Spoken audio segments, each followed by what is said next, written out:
এই নবীনগরের মানুষ স্বাধীনতার পর থেকে অনেক নেতার নেতৃত্ব দেখেছে, অনেককে এমপি বানিয়েছে, চেয়ারম্যান বানিয়েছে, ভাইস চেয়ারম্যান বানিয়েছে, মহিলা ভাইস চেয়ারম্যান বানিয়েছে। কিন্তু নবীনগর থেকে আজ পর্যন্ত কোনো আলেম প্রতিনিধি আমরা নির্বাচিত করতে পারি না, এটা আমাদের ব্যর্থতা। এরপরেও সবচেয়ে বড় আশার আলো হচ্ছে কৃষ্ণনগর ইউনিয়ন পরিষদে একজন মাওলানা মুফতি সাহেব চেয়ারম্যান নির্বাচিত হয়েছেন। এর ধারাবাহিকতায় আমরা চাই এবার, এবং সেখানের মানুষ তার সফল পাচ্ছে, আমরা চাই যে এই নবীনগরে মাওলানা মেহেদী হাসান 14 সালে নির্বাচন করছে, 18 সালে করছে, 24 সালে করছে, এইবারও উনি নির্বাচন করতেছে এবং ব্যাপক সাড়া পড়ছে।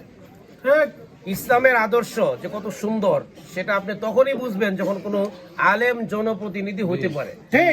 বানাইতেই পারি নাই, তা আমরা কিভাবে বুঝবো?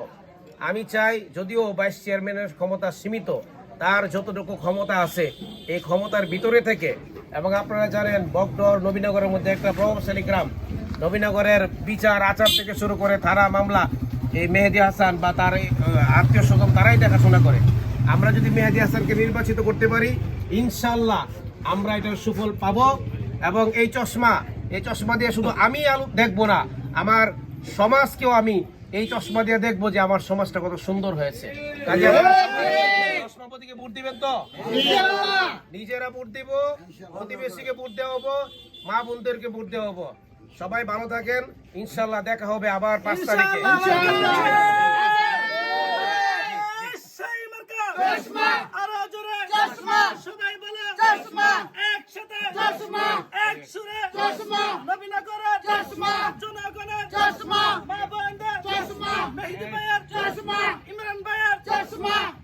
আচ্ছা, এই সবাই আসেন, ঠান্ডা খাই আমরা, আসেন।